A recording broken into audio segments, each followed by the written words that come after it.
Est-ce que vous savez vraiment quelle taille fait l'Afrique? Non, parce qu'il faut bien se rendre compte que la Terre n'est pas un objet facile à cartographier. Ben oui, projeter un objet rond sur une surface plate sans déformer les proportions, c'est pas un exercice pour le tout venant. Tenez, regardez par exemple, vous avez peut-être déjà remarqué que le Groenland est beaucoup plus étendu sur une carte que sur un globe. Eh ben, c'est pareil pour l'Afrique. Comme elle est à l'équateur, elle apparaît toute rabougrie, et pourtant, c'est grand, l'Afrique. On pourrait y faire entrer la France sans souci. L'Espagne et le Portugal aussi, d'ailleurs. Et puis la Belgique, l'Allemagne, l'Italie et la Suisse.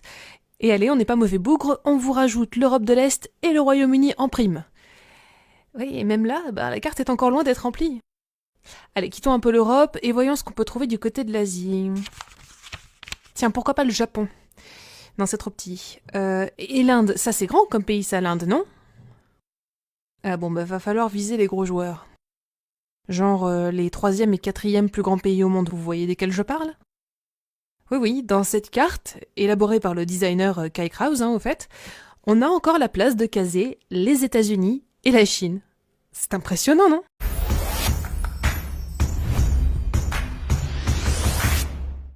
Celle qui circule depuis des siècles partout sur la planète, celle qui sert de référence, celle que l'on utilise dans les écoles du monde entier. On observe que l'Afrique est bien plus petite que l'Europe, presque de la même taille que l'Amérique. Et pourtant, dans la réalité, la superficie de l'Afrique, c'est 30 millions de kilomètres carrés. Elle fait près de 2 fois celle de la Russie, qui est de 17 millions de kilomètres carrés. Regardez bien. Sur les maps monde, le Groenland est plus grand que l'Afrique. Mais en réalité, le Groenland a la même superficie que la seule République démocratique du Congo, sinon légèrement inférieure. L'Afrique peut contenir 10 fois le Groenland. Même si les spécialistes qui reconnaissent que cette représentation, qui minimise l'Afrique, provient de l'impossibilité de représenter fidèlement la boule qu'est notre planète sur le papier. Parce qu'en géométrie, la sphère n'a pas de développement parfait, contrairement à un cube ou à un cylindre. C'est de là que viennent les projections cartographiques. Notamment celle-ci qu'on a baptisée la projection de Mercator, la plus utilisée en cartographie. Une projection cylindrique qui fait que les parties qui sont au centre, notamment au niveau de l'équateur, sont plus ou moins représentées correctement. Et que plus on s'en éloigne, plus des déformations interviennent et atteignent leur maximum au pôle. Ce qui fait que le Groenland, qui a la même superficie que la RDC, sinon légèrement inférieure, apparaît plus grand que le continent africain tout entier. La France semble avoir la même dimension que le Mali. Pourtant, le Mali, 1 240 190 km², a une superficie qui est le double de celle de la France, 543 900 km². Le problème de cette représentation a une origine plus lointaine que les questions géopolitiques qui provoquent la polémique. En fait, le nœud de la question est l'impossibilité de représenter fidèlement la boule qu'est notre planète sur papier. Impossible de respecter les proportions exactes d'une sphère lorsqu'on la représente sur une surface plane. D'où les travaux consistant à trouver la meilleure formule, la meilleure projection. Une autre projection existe. Contrairement à celle de Mercator, la projection dite de Peters, qui respecte la proportion entre les surfaces sur la carte et les surfaces réelles. Ainsi, les rapports entre les surfaces des pays sur la carte correspondent aux rapports de leurs surfaces réelles. L'Afrique apparaît bien 14 à 15 fois plus grande que le Groenland. Mais cette carte ne garde pas les bonnes formes des continents, au contraire de la carte de Mercator. Pour une carte destinée à la navigation, on mettra l'accent sur les distances pour s'assurer qu'elles soient correctes. Pour une carte devant servir à la prise de décision, on privilégie la superficie. Par exemple, sur une carte basée sur la projection de Robinson, les différences de superficie entre l'Afrique et le Groenland sont beaucoup plus respectées. On peut voir sur la carte que l'Afrique peut contenir 10 fois le Groenland. C'est en fonction donc de son objectif que l'auteur choisit ce qui sera mis en avant sur les cartes, soit la distance, soit la superficie. À ce moment, on peut se demander pourquoi la projection de Robinson n'est pas plus souvent utilisée que celle de Mercator. En réalité, en fonction de qui fait sa carte et de l'endroit où il veut diminuer les déformations, l'autre partie sera forcément lésée. Il faut savoir que la carte est un outil politique.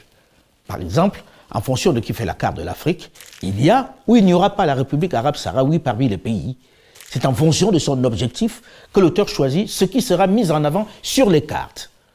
On pourrait se demander pourquoi on ne retrouve pas une carte faite sur des projections équivalentes, plus fidèles en matière de proportion, dans les salles de classe. Même dans les salles de classe en Afrique, c'est la carte faite sur la base de la projection de Mercator qui est affichée. Un enfant africain qui grandit en voyant ces cartes, sans que les nuances ne lui soient expliquées, peut se dire que de toute façon, le continent est si petit que ce n'est pas étonnant qu'il ne soit pas une priorité. Par exemple, pourquoi les politiques de planning familial visent en priorité l'Afrique, alors qu'en réalité, le continent est sous-peuplé, oui. L'Inde en superficie, c'est 1,5 fois la RDC, deuxième plus grand pays d'Afrique. Et il a pourtant 1,3 milliard d'habitants, c'est-à-dire la même population que tout le continent africain. Pourtant, on estime que le Congo est surpeuplé avec 100 millions d'habitants. Le Bangladesh, environ 150 000 km², 2,5 fois plus petit que le Cameroun par exemple, à 160 millions d'habitants, contre moins de 25 millions pour le Cameroun, qui a presque 2,5 fois sa superficie. Plus près de nous, la France, qui a la moitié de la superficie du Mali, c'est 60 millions d'habitants contre un peu plus de 20 millions de Maliens.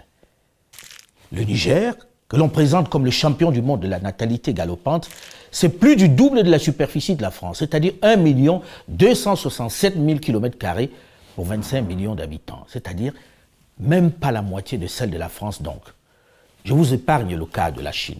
Même s'il faut le reconnaître, la démographie est une réelle question pour le développement de l'Afrique, même s'il est urgent de la gérer, même si l'Afrique de toute urgence doit œuvrer à offrir l'espoir à son importante jeunesse, on doit sortir de ce cliché, de cette image largement véhiculée qui fait passer les Africains quasiment pour des bonobos qui passent le clair de leur temps à copuler et à faire des enfants dans le désordre. Ce cliché a tellement eu la vie dure que les Africains eux-mêmes ont fini par y croire. À force d'en parler dans les médias qui nous arrosent sans discontinuer, on a fini par croire que c'était une tare africaine. Pourtant, cette population essentiellement composée de jeunes pourrait être perçue comme une véritable chance pour le continent. Quand des pays ont encore aujourd'hui 7 à 8 enfants par femme, vous pouvez décider d'y dépenser des milliards d'euros, vous ne stabiliserez rien. Ce qui est en jeu est important et l'Afrique doit savoir faire valoir sa vision. Surtout lorsqu'ils sont quelques-uns, et pas des moindres, à s'interroger au moment où on annonce en grande pompe que nous sommes désormais 8 milliards de terriens, une solution qui consisterait à diminuer tout simplement la population. Une option complètement folle qui, si l'on y prend garde, pourrait progressivement germer dans les esprits de quelques malades qui regarderaient du côté de l'Afrique pour réaliser leur sombre opération de soustraction. J'allais dire d'élimination. Tout ceci parce que les médias africains ne rappellent pas que leur jeunesse est un atout maître. Ils ne rappellent pas que plus de 60% des Africains qui émigrent, c'est vers d'autres pays du continent. C'est intracontinental. Qu'ils ne rêvent pas tous de se rendre en Europe. Seuls 21% prennent le chemin de l'Europe. Et c'est souvent les plus désespérés. L'idée qui fait peur et qui nourrit les fantasmes des extrêmes, selon laquelle tous les jeunes Africains envisagent de venir en Europe, est fausse. Ceux qui prennent le chemin du Nord, qui tentent cette folle aventure, ne représentent même pas 1% de la population de cet immense continent de plus d'1 milliard d'habitants. Et il faut rappeler une autre réalité, une autre incongruité, celle du besoin en main-d'œuvre d'une population qui ne fait plus suffisamment d'enfants. Une population où les plus de 65 ans représentent plus de 35%. Une population qui, malgré les politiques d'encouragement de la natalité, ne parvient pas à remplacer ses seniors. Face au vieillissement de la population en Occident, il est évident qu'il fera de toute façon appel dans quelques années à cette main-d'œuvre subsaharienne dont il se protège. C'est d'ailleurs déjà le cas, puisque plus d'un cinquième, 20,3% de la population de l'Union européenne est âgée de 65 ans et plus. Au Canada, où un travailleur sur 5 a entre 55 et 64 ans, une vague de retraite va donc déferler sur le marché national du travail au cours des prochaines années. Les autorités, plus pragmatiques qu'en Europe, ont mis en place une politique d'immigration choisie forte pour attirer les jeunes. Si vous regardez le défi démographique auquel on fait face, les personnes en âge de travailler sont en décroissance et de façon rapide. Ils quittent le marché du travail. Dans notre politique d'immigration, il y a tout ce qui concerne la sélection et on fait la promotion. On va en Afrique pour faire la promotion, la prospection. Et de plus en plus, on va aller dans les universités aussi chercher ces perles rares, ces gens qui ont des spécialités, ces cerveaux qu'on recherche. Au moins, c'est clairement dit. On vient chercher des cerveaux. Mais de ceux-là, on en parle peu. On ne montre que ceux qui ont des difficultés et qui traversent la Méditerranée dans des embarcations de fortune. Pour revenir à la question de la taille de l'Afrique dans la carte du monde, je pense qu'il est venu le moment pour les enseignants africains de prendre leurs responsabilités. La façon dont vous êtes vus affecte la place qu'on vous accorde dans les projets de développement, les investissements ou encore la collaboration avec le reste du monde. À eux de rétablir la vérité dans leurs cours, dans leurs salles de classe, dans leurs parutions, en mettant en avant l'Afrique, en lui donnant sa place réelle, sa taille réelle, et aux jeunes de s'en faire l'écho sur les différentes plateformes digitales. J'ai envie sur ce coup de paraphraser nos amis et frères ivoiriens qui rappellent que c'est celui qu'on ne connaît pas qu'on appelle « Hey ». Ce n'est pas aux autres, aux Occidentaux, de venir rétablir la vérité. Ce n'est pas à eux d'apporter des éclaircissements sur cette incongruité. Ce n'est pas aux Occidentaux de rappeler la place centrale et clé qu'occupe notre continent. Quel intérêt aurait-il à le faire? Ce n'est pas leur rôle dans le même temps.